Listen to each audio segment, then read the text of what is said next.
A college student was expelled from his university for essentially being pro-life and pro-gun. Specifically, he was too vocal and public about his beliefs. His name is Rafael Zaki, and he used to attend the University of Manitoba in Canada. And even though this happened to the country in the north, I think it's very symbolic of what's happening in the United States as well. That our college institutions are becoming significantly more liberal and much less accepting of views that they don't like or don't agree with.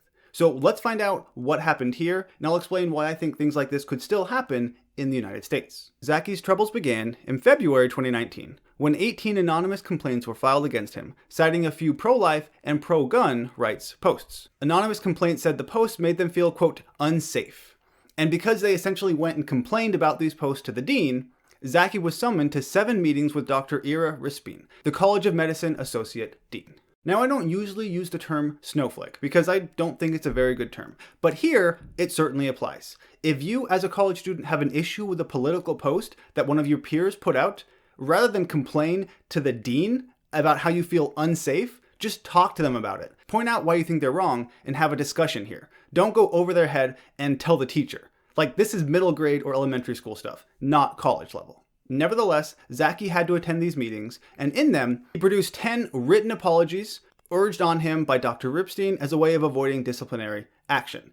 And he also pulled the post from Facebook within 18 hours of these allegations. Not only did Rafael pull down his posts, but he also apologized 10 separate times. Now, I don't think he should have apologized because he didn't really do anything wrong. You can be pro-life, you can be pro-gun, that's fine. It's a political point of view. And I would argue the moral point of view, but that's neither here nor there. The fact is that he apologized, and it wasn't really enough. Now, I understand why he apologized, because he was kind of pressured. He didn't want to have any disciplinary action taken against him, so he felt maybe this would stem the tide of ire or whatever was coming. But it obviously didn't work. Because, according to Dr. Ripstein, and this is where it gets really crazy, the apologies were insufficiently remorseful and sincere, as they did not include testimony to a change in his beliefs. So even though he apologized, because he didn't recant his earlier pro-life and pro-gun views, the apology doesn't count. Because you can only really apologize if you change your point of view and accept whatever Dr. Ripstein wants you to accept. And because this dean felt that Rafael's political beliefs did not perfectly align with their own, the apology was not acceptable, he was expelled. He tried to appeal, but the appeal ultimately failed. Because, according to them, Zaki had committed an act of non-academic misconduct in the form of professional misconduct, because his comments were misogynistic and hostile to women, which had a negative impact on the learning and work environment. So essentially, Rafael Zaki, who was a medical student at this university, was expelled because his political beliefs did not line up with those of his dean, or associate dean, rather. Universities are supposed to be a bastion of free speech and diverse thought. And you're supposed to be able to have discussions about these ideas, even if you disagree with someone. That doesn't make them immoral or you more moral just because you are pro-choice and they are pro-life.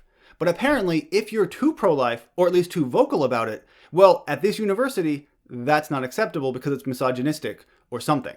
And the only way you can truly repent of your beliefs is to completely change them. You can no longer believe what you actually believe. You have to profess to believe what they want you to. If that's not dystopian, I don't really know what is.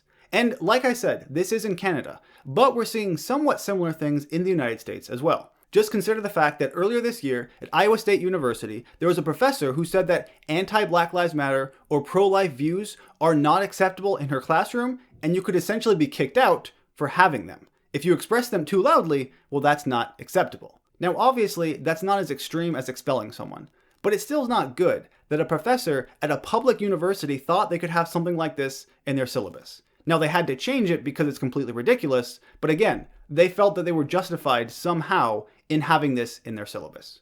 And this just goes to show you that universities are quickly becoming locations where free speech isn't really allowed, because it could be too offensive, or it could be hateful, even though it's not really hateful or offensive just because you don't like something. So all in all, I feel bad for Rafael Zaki because he didn't do anything wrong. He held his beliefs and he was firm about them. He shouldn't have apologized, but it didn't really do anything because the apology wasn't good enough and he was still expelled. But ultimately, perhaps it's for the better. Because personally, I would not want to attend a university that doesn't really let you be pro-life or pro-gun. If you're vocal about it, they shouldn't have any punishment brought against you. So he got expelled, but it seems like a pretty crappy university, if you ask me. And maybe he can find a better university that will actually allow him to be him. And even though I'm someone who has a bachelor's degree currently and is working on a PhD, things like this kind of scare me. The college university setting is not that great, especially if you're a conservative. But thank you for watching, sharing, and subscribing, and I'll see you next time.